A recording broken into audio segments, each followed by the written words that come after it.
अशी एका लाईनीत पोरं बसलेली. कुणी मान खाली घालून बसलं होतं, कुणी हुडीची टोपी पर तोंड झाकायला वापरली होती, तर कुणी निवांत इकडं तिकडं बघत होतं. आजूबाजूला पोलीस कर्मचारी होते. बॅरिकेड्स टाकून रस्ते बंद केले होते. कुणाला ना बाहेर पडता येत होतं आणि ना कुणाला आत जाता येत होतं. त्यात चेहऱ्यांवरून कॅमेरा फिरत होता तो वेगळाच. हे सगळं घडलं कुठं? तर पुण्याच्या बुधवार पेठेत. तुम्ही पण व्हिडिओ पाहिला असणार, तुमचा मित्र तिथे होता का हे पाहिलं असणार, आणि जो ऑनलाईन दिसला नसेल त्याला तिथं गावला होता वाटतं असं म्हणून ट्रोल केला असणार. असो, पण बुधवार पेठेत मध्यरात्री 600 पोलीस घुसले, 41 बिल्डिंग तपासल्या, 700 लोकांची झाडाझडती घेतली, अंमली पदार्थ पकडले, बांगलादेशी लोक पकडले. पण या कारवाईची सुरुवात झाली एका महिला पोलीस कर्मचाऱ्यामुळे. या पोलीस कर्मचाऱ्याकडे मदत मागायला आलेली एक तरुणी. या तरुणीचं पोलीस कर्मचाऱ्यानेच केलेलं कथित डील आणि मग झालेलं कोम्बिंग ऑपरेशन.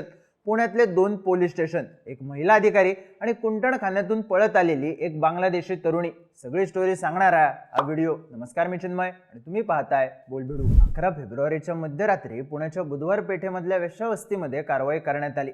मध्यरात्री 12च्या सुमारास या वस्तीला घेरा पडला. बॅरिकेड्स लावण्यात आले, रस्ते बंद झाले आणि 3 DCP, 8 ACP, 22 PI, 55 अधिकारी आणि 600 कॉन्स्टेबल्स यांनी बुधवार पेठेतल्या 41 इमारती पिंजून काढल्या. अवैधपणे राहणाऱ्या बांगलादेशी व्यक्तींना ताब्यात घेण्यासाठी हे ऑपरेशन राबवण्यात आलं. पोलिसांच्या या कारवाईची बरीच चर्चा झाली. याआधी पुण्याच्या याच भागात बांगलादेशी महिला आणि पुरुष सापडले होते, त्यामुळं या कारवाईला तीच पार्श्वभूमी असल्याची चर्चा होती. पण या कारवाईला आणखी एक अँगल सुद्धा होता. महिन्याभरापूर्वी घडलेल्या एका घटनेचा. पुण्याचं फरासखाना पोलीस स्टेशन, मध्यवर्ती भागातलं आणि अनेक गुंड ज्या स्टेशनला ठसतात असं स्टेशन. महिन्याभरापूर्वी रात्रीच्या वेळी एक तरुण मुलगी इथं पळत आली. तिने ड्युटीवर असलेल्या अधिकाऱ्यांकडे पाहिलं आणि तिला महिला कर्मचारी दिसली. पोलीस हवालदार मनीषा पुकाळे या फरासखाना पोलीस स्टेशनमध्ये तपास पथकात नियुक्त होत्या. ही तरुणी पुकाळे यांच्याकडे गेली. त्यांना सांगितलं, आपण बांगलादेशी आहोत. 2023 साली नोकरीचं आमिष दाखवून आपल्याला पुण्यात आणलं, त्यानंतर जबरदस्तीनं वेश्या व्यवसाय करण्यास भाग पाडलं, इथल्या कुंटणखान्यात अडकवून ठेवण्यात आलं. इथून मी कशीबशी पळत इथं आली, मला वाचवा, माझी सुटका करा. माध्यमांमध्ये असलेल्या बातम्यांनुसार पुकाळे यांनी या तरुणीला फरासखाना पोलीस स्टेशनमधून शुक्रवार पेठ पोलीस स्टेशनमध्ये नेलं. शुक्रवार पेठ पोलीस चौकी ही बुधवार पेठेतल्या वेश्या व्यवसाय चालणाऱ्या भागाच्या जवळ, त्यामुळे तिथे नेऊन मोठी कारवाई होईल असं या तरुणीला अपेक्षित होतं. पण घडलं भलतंच.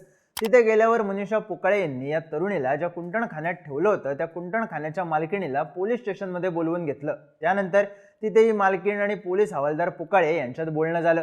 पुकाळे यांनी कारवाई करणं अपेक्षित असताना त्यांनी या बांगलादेशी तरुणीला पुन्हा त्या मालकिणीसोबत पाठवलं. मुळात या तरुणीने पोलिसांना सांगितलं होतं की आपल्याला बांगलादेशवरून फसवून इथं आणण्यात आले, जबरदस्तीने वेश्या व्यवसाय करण्यास भाग पाडले, माझी सुटका करा. मदत मिळेल या आशेने या तरुणीने महिला पोलीस कर्मचाऱ्याशी संवाद साधला होता.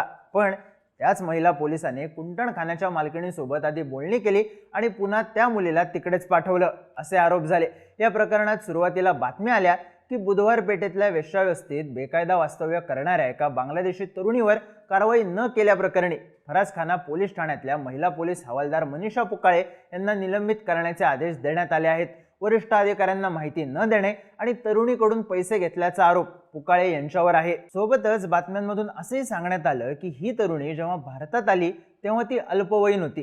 कुंटणखान्यातून पळून आल्यानंतर तिने फरासखाना पोलीस ठाण्यात वेश्या व्यवसायास प्रवृत्त केल्याप्रकरणी फिर्याद दिली होती. या फिर्यादीनुसार दलाल आणि कुंटणखाना मालकासह 8 जणांविरुद्ध गुन्हा दाखल करण्यात आला. पण गुन्हा दाखल करण्याच्या आधी या तरुणीने मनीषा पुकाळे यांची भेट घेतली. पण पुकाळे यांनी ही गोष्ट वरिष्ठांना कळवली नाही. बेकायदा वास्तव्य केल्याप्रकरणी तरुणीवरही कायदेशीर कारवाई होणं अपेक्षित होतं, पण पुकाळे यांनी कारवाई केली नाही असं म्हणत त्यांच्यावर निलंबनाची कारवाई करण्यात आली होती. तर मूळ मुद्दा म्हणजे हे सगळं समोर कसं आलं, तर बुधवार पेठेत काम करणाऱ्या काही सामाजिक संस्थांनी या बांगलादेशी तरुणीसोबत पोलीस स्टेशनमध्ये काय घडलं, तिला पुन्हा कुंटणखान्यातच कसं पाठवण्यात आलं याची माहिती समजल्यानंतर वरिष्ठ पोलीस अधिकाऱ्यांना या घटनेबद्दल सांगितलं. त्यानंतर या तरुणीची चौकशी करण्यात आली आणि त्यातून हा सगळा प्रकार उघडकीस आला.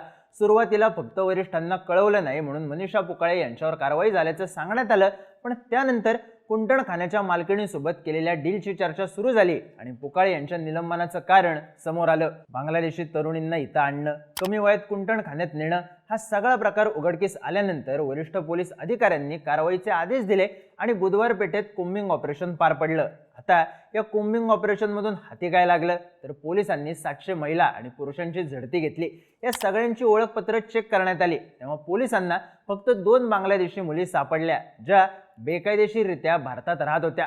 काही अल्पवयीन मुलींची सुटका करण्यात आली तर मूळ लातूरचा आणि सध्या पुण्यात राहत असलेल्या रामेश्वर बिराजदार या तरुणाकडे काही ग्रॅम अंमली पदार्थ सुद्धा सापडले. त्याला ताब्यात घेऊन त्याच्यावर गुन्हा नोंद करण्यात आलाय. सोबतच सपना बिल्डिंग मधला रणजित नावाचा इसम आणि त्याचा साथीदार यांच्यावर अनैतिक मानवी वाहतूक व व्यापार प्रतिबंधक कायदा पिटा अंतर्गत फरासखाना पोलीस ठाण्यात गुन्हा नोंदवण्यात आलाय. तर माचीस बिल्डिंग मध्ये एका 26 वर्षीय तरुणीला जबरदस्तीने वेश्या व्यवसाय करायला लावल्याच्या प्रकरणात राजन, मुल्ला, शांताबाई, जोहरुद्दीन शेख आणि रेश्मा नावाची महिला अशा 5 जणांवर गुन्हा दाखल करण्यात आलाय. पण ज्या बांगलादेशी तरुणीने पोलिसांकडे मदत मागितली होती तिच्यासोबत पुढे काय झालं तर राज्य महिला आयोगाने या सगळ्या प्रकरणाची दखल घेत संबंधित पोलीस अधिकाऱ्यावर कारवाईचे आदेश दिले आहेत.